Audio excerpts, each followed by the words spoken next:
When I think about knights, what I have in mind is a royal someone in a suit of armor fighting blade in hand for some faith or ideal. This always comes with some form of duality in perspective on the receiving end of said faith or ideal, to which I can attest as a person who lives in a place that was the target of not one, but at least 8 major crusades. Well, lives is a strong word. Hey everyone, I'm Necromuncher, let's draw! This is another episode in the Glassburn Worldbuilding series, so if you're new to the Horde, you're more than welcome to watch the full playlist linked up in the card and down in the video description. In today's episode, we're about to explore a specific organization of knights from the history of Glassburn. You're about to hear, if you stick long enough, the chronicles of their rise to power and eventual disbanding and extinction. Due to the fact that this part of the world's lore belongs in history, I allow myself here to depict the knights in a more artistic way than usual, portraying their grandeur, for better or worse. So, who are these knights anyway? The Refractor Knights can be thought of as the Templars or Paladins of the Enlightenment religion. In every classic sense of the way, they swore to spread the light of their faith to anyone who would listen, and some who would not. Their goal was to educate and reveal the truths of the universe to the people of the world. They would eliminate all those who abuse the cover of Alat, the darkness, and will maintain the purity of Gale, the light, from all who seek to lay bare what is meant to be hidden. These valiant goals and genuine will to assist, promote, and protect earned the Refractor Knights the common folk nickname of Blight Knights. Light, both due to their connection to Gale and the Enlightenment as a whole, but also because of their powers and unique armor. This is going to be a little bit of a tangent, but bear with me. In the very first episode of Glassburn, we explored the world's 2 magic systems, thermokinesis and graviturgy. You don't have to watch it to understand this episode, as I'm about to explain the systems briefly. Also, that video's quality is questionable, so it's best you stick around. I'll start with the innate magic, the genetic talent humans and other animals in my settings have to varying degrees, which is thermokinesis, also named heat magic, soulfire, frostcraft, and various other vague and evocative titles. It was known, even in relatively ancient times, that people who had strong affinity or talent for thermokinesis bore children who usually had similar levels and forms of talent. Being a magical power, like any other competitive advantage, people who had it were usually able to climb to the top of prehistoric society and eventually become the first nobility. With a unique concoction of nobility, political marriages, thermokinesis as desirable trait in a spouse, and a rare access to financial resources which will become relevant in a minute, it's easy to see why the most powerful heat mages were nobles. Now, when I think about mages, I think about... yeah. But since we're talking more along the lines of innate sorcery being cultivated as a talent and not wizardly mathematical type of magic being learned, we can very much break outside this frame of a scrawny wise old dude who pores over his spellbook. So, why not Spellblades? Gish are my favorite archetype, and as D&D statistics and trends show, so is yours. Therefore, when building my world, currently without any need to balance the power levels, I was hell-bent on adding my own brand of sword and sorcery. In come the Refractor Knights. With rather potent hit magic on their side, young children of nobility were also taught the way of steel and glass, meaning how to handle swords and armor.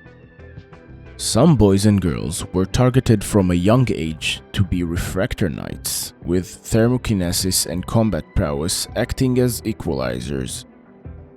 But a major part of being a Holy Knight, a part I skipped until now, is, well, being holy.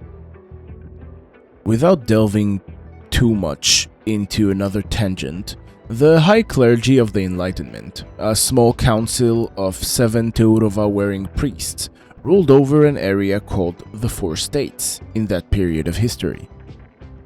Naturally then, rising in political power and being a part of the nobility also meant being thoroughly involved in matters of religion from childhood.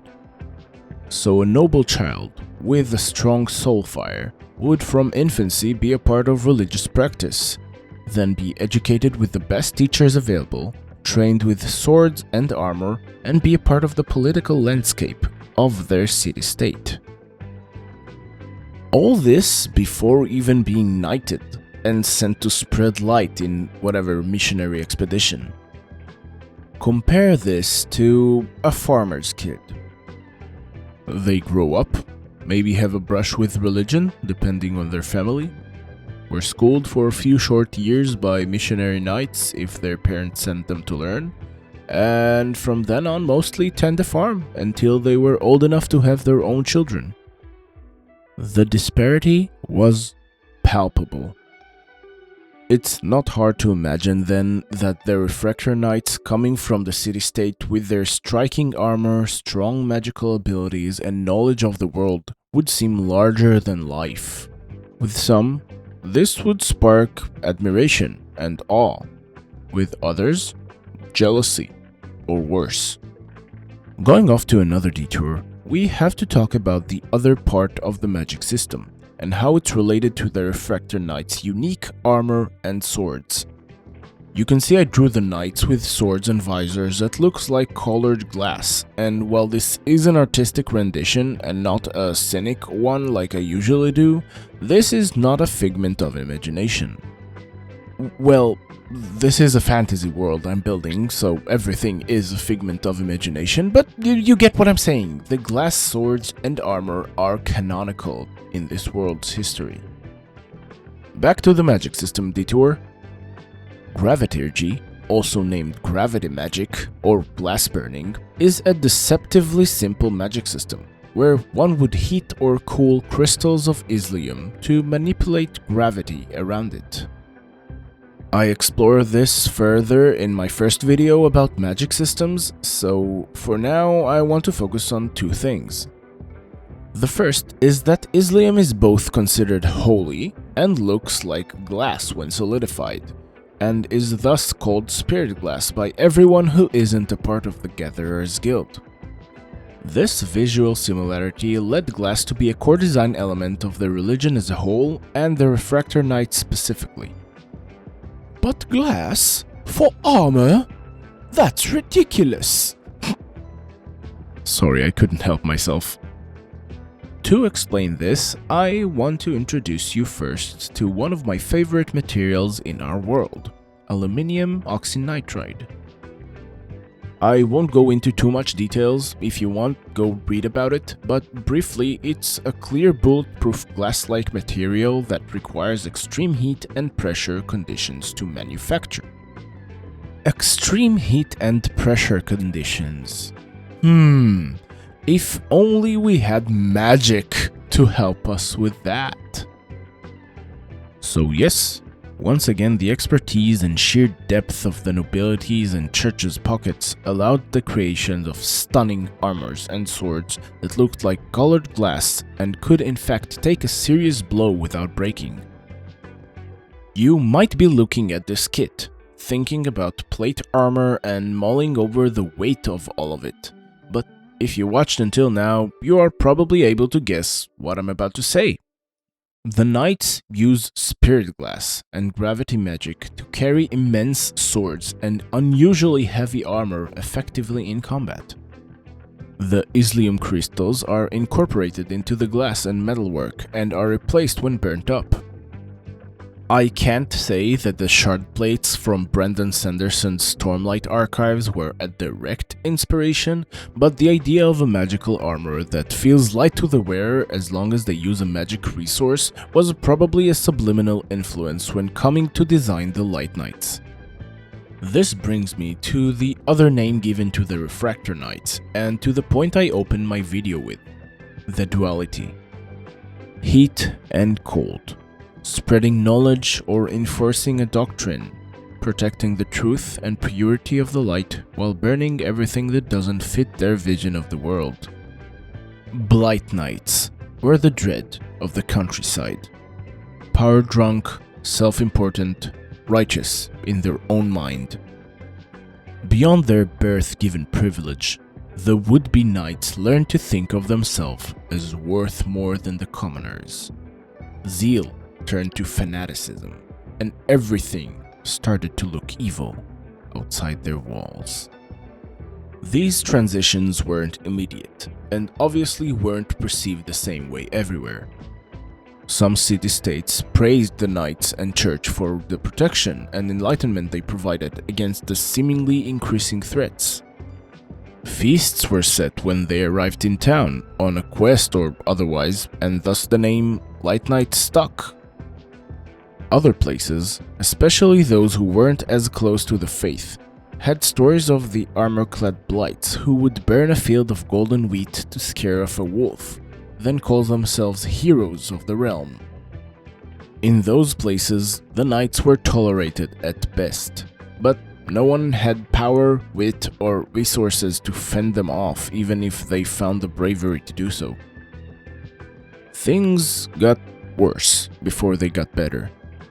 Refractor Knights fought and killed many a beast, including, according to legend, 17 dragons, all male based on the descriptions of the hunting stories.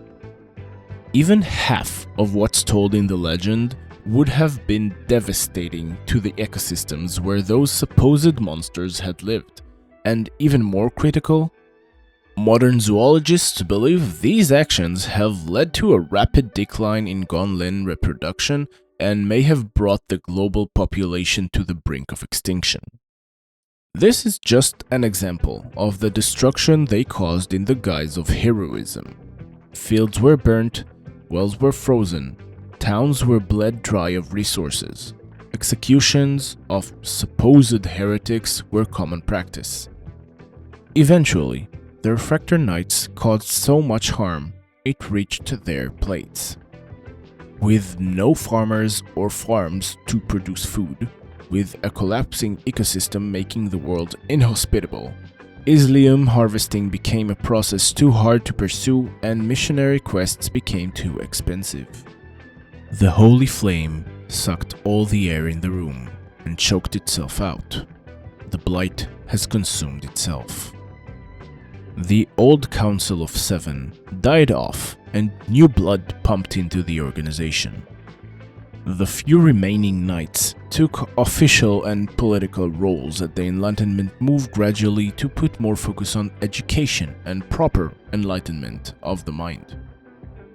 This is where we see the first publicly accessible archive chambers, the predecessors to modern museums, out of belief that hiding knowledge is a crime against Gale.